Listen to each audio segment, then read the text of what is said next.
我哋嚟到 Kanazawa 金澤啦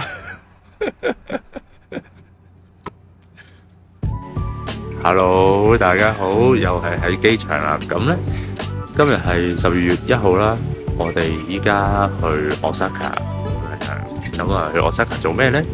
去睇紅葉啊！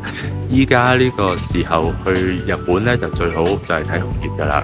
咁呢，我哋首先呢飛咗去 Osaka 先啦，跟住第二日呢就即刻上去金澤嗰度，因為呢金澤呢啱啱10月頭呢個星期呢就係紅葉季嚟嘅，咁就去咗嗰度先，因為我從未去過金澤嘅。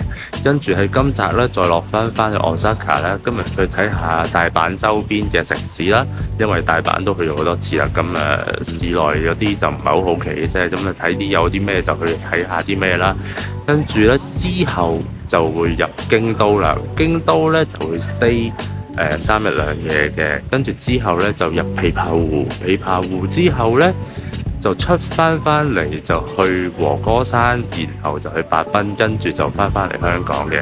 咁啱 plan 好呢10幾日嘅旅程啦，咁希望拍到啲靚嘅風景俾大家睇啦，一齊去啦！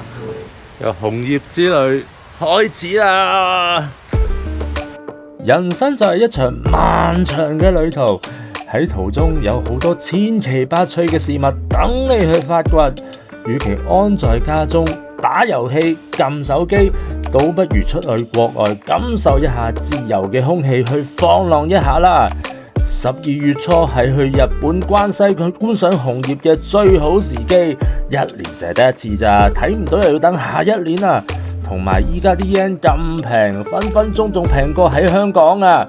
我哋一齊去流浪關西，出發！